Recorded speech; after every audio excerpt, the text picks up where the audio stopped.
జగన్మోహన్ రెడ్డి సీఎంగా ఉన్నప్పుడు సాధారణంగా బోర్డర్లో ఉన్న మద్యం బాబులు ఎవరో కూడా ఏపీలో మద్యాన్ని తాగేవాడు కాదు. రెండు కారణాలు. ఒకటి, ప్రైస్ హైక్ ఉండటం ఒకటైతే, కల్తీ మద్యం అది తాగితే రకరకాల ఆరోగ్య సమస్యలు రావటం, తిక్కగా ప్రవర్తించడం, ఇవన్నీ గమనించిన వీళ్ళు ఏం చేశారంటే బోర్డర్లో ఉన్నవాళ్ళు ప్రధానంగా అటు తెలంగాణ అయితే తెలంగాణ, అటు కర్ణాటక అయితే కర్ణాటక, తమిళనాడు అయితే తమిళనాడు, బోర్డర్ జిల్లాల్లో ఉన్నవాళ్ళు ప్రధానంగా ఆ మద్యానికి ఎక్కువ ఇంపార్టెన్స్ ఇచ్చారు.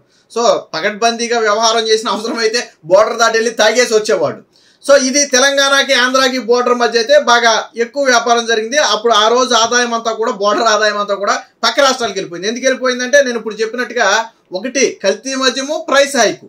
సో ఈ రెండు రీజన్తో ఉండేది. అయితే ఇప్పుడు కూటమి ప్రభుత్వం వచ్చిన తర్వాత తాజాగా ఒక వార్త వచ్చింది. ఏంటంటే తెలంగాణ బోర్డర్ జిల్లాలో మద్యం సేల్స్ పై ఏపీ ఎఫెక్ట్ ఎందుకు పడింది అనేది చూడండి. ఇక్కడ ఉమ్మడి ఖమ్మం, నల్గొండ, పాలమూరు జిల్లాల్లో ఈ ఏడాది తగ్గిన అమ్మకాలు ఎందుకు తగ్గాయి అంటే, ఏపీలో బ్రాండెడ్ లిక్కర్ రేట్లు తగ్గించిన కొత్త సర్కారు, తెలంగాణలోని సరిహద్దు జిల్లా వైన్ షాపులకు తగ్గిన ఆ గిరాకీ, ఉమ్మడి ఖమ్మం జిల్లాలోనే 36 కోట్ల మేర తగ్గిన సేల్స్, ఉమ్మడి నల్గొండ, మహబూబ్ నగర్ జిల్లాల్లో కూడా దీని ప్రభావం అని. అంటే గతంలో బ్రాండెడ్ మద్యం ఉండేది కాదు. ఒకటి, నాసిరకం మద్యాన్ని అధిక ధరకు అమ్మేవాడు.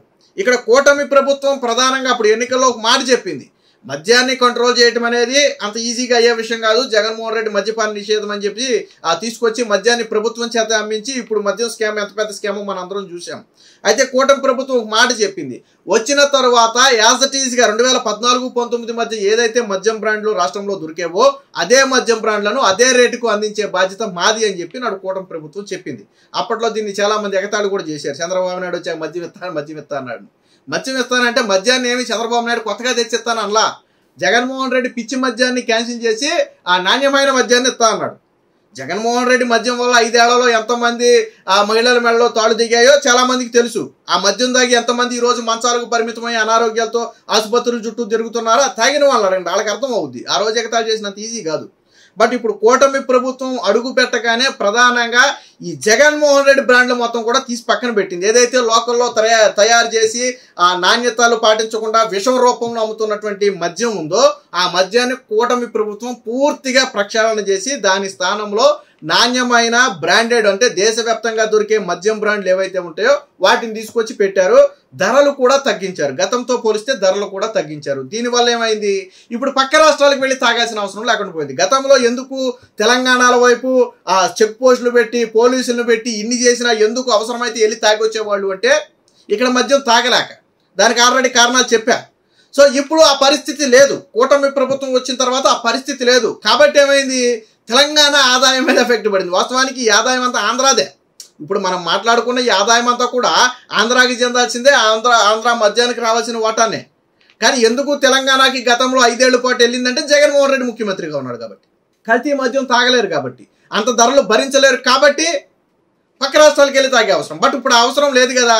ఏమైంది, ఇప్పుడు పక్క రాష్ట్రాల్లో బోర్డర్ మీద, ఈ బోర్డర్లో అంటే ప్రధానంగా ఈ సరిహద్దు ప్రాంతాల్లో ఏదైతే ఉంటుందో అక్కడ సేల్స్ పూర్తిగా తగ్గిపోయాయి. రీజన్ ఏంటంటే ఆంధ్రాలోనే నాణ్యమైన మద్యం దొరుకుతుంది. ఇప్పుడు తెలంగాణలో ఏదైతే వెళ్ళి తాగాలనుకుంటున్నామో అది తెలంగాణ అక్కర్లా, ఆంధ్రాలోనే దొరుకుతుంది.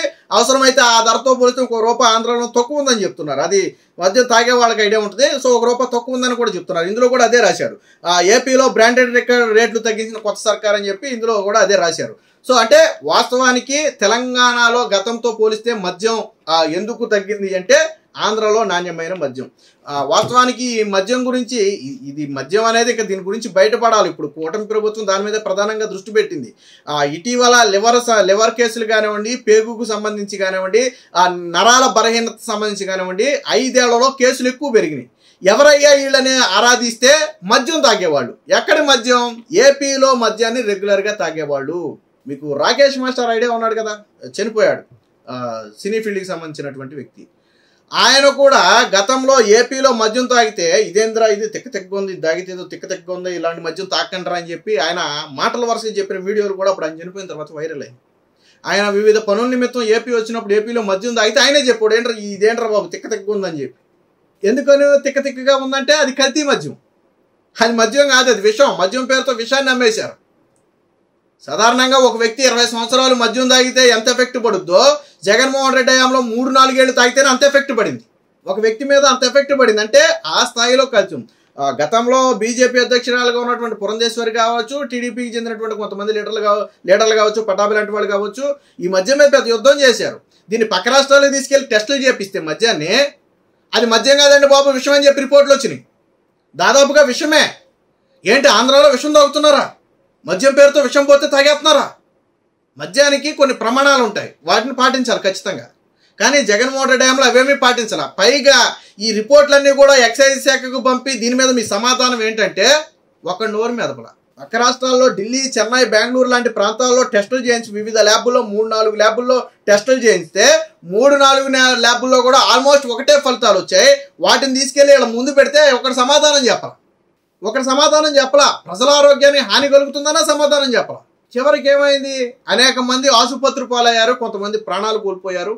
వాటి కూటమి ప్రభుత్వం వచ్చిన తర్వాత దీనికి సంబంధించి జాతీయ మీడియాలో కూడా వచ్చినాయి. పూర్తిగా liquor sales decline across border districts అని చెప్పి తెలంగాణకి సంబంధించి వచ్చిందని. TG border district witness sharp decline in liquor sales అని చెప్పి అంటే పూర్తిగా తెలంగాణ బోర్డర్ల మీద మద్యం ఎఫెక్ట్ పడింది అనేది ప్రధానమైనటువంటి వార్త. ఎందుకు పడింది అంటే కూటమి ప్రభుత్వం వచ్చిన తర్వాత ఉన్న మద్యంలో నాణ్యమైన మద్యం దొరుకుతుంది, ₹1 తక్కువే దొరుకుతుంది. గతంలో జగన్మోహన్ రెడ్డి ఫ్యాంటసీ ఏంటంటే, ఫర్ ఎగ్జాంపుల్ ఒక వ్యక్తి ఒక 500 సంపాదించాడు అనుకోండి, ఒకప్పుడు 100-150 తాగేవాళ్ళు, మిగిలిన 350 ఇంటికి తీసుకెళ్ళి ఇచ్చేవాడు. ఒక 500 సంపాదించాడు ఒక వ్యక్తి అనుకుంటే. బట్ జగన్మోహన్ రెడ్డి వచ్చిన తర్వాత 500 సంపాదించిన వ్యక్తి ఇంటికా 200 కూడా ఇవ్వట్లా, 300-400 తాగడానికే సరిపోతుంది. ఎందుకని? ఖరీదు పెరిగింది, అదేమో కల్తీ మద్యం, అదేమో కిక్కు కూడా ఎక్కేది కాదు, సరిగ్గా ఎక్కేది కాదు. దీంతో ఒకప్పుడు 100-150 దాగి 350-400 ఇంటికాడ ఇచ్చే వ్యక్తి ఈరోజు 450 దాగి ఇంటికాడ 100 కూడా ఇవ్వని పరిస్థితి. తింటే అది కూడా అయిపోద్ది 100. అంటే ఆ రోజు మొత్తం కష్టపడితే ఆ సాయంత్రానికి తాగటానికి వచ్చేది అది. అలాంటి పరిస్థితులు ఉండే. ఇంటికాడ కుటుంబాలు కకావికలం అయిపోయాయి. ఇంటికాడ తినడానికి తిండి లేకుండా ఉండేది. ఏ వ్యక్తి అయినా పొద్దుంతమానం కష్టపడిన తర్వాత సాయంత్రం చొక్కేసి అలవాటు ఉంటే అది కామనే. ఎందుకంటే అది లేకపోతే వాళ్ళు తెల్లారే మళ్ళీ వచ్చి పనికి వెళ్ళలేరు. బట్ జగన్మోహన్ రెడ్డి దీన్నే అలుసుగా తీసుకుని మద్యం రేట్లు పెంచితే ఏమైంది? ఇప్పుడు మనం మాట్లాడుకున్న 3,500 కోట్లు ఇవన్నీ ఎక్కడి నుంచి వచ్చాయనుకుంటున్నారు? ఎలా వచ్చాయనుకుంటున్నారు? పేదల రక్తం అది. ఎందుకు పేదల రక్తం అంటున్నారంటే వాళ్ళు రక్తం చిందించి కష్టపడి చివరికి జగన్మోహన్ రెడ్డికి దారిపోసేవాళ్ళు, ఆరోగ్యాన్ని చెడగొట్టుకుని.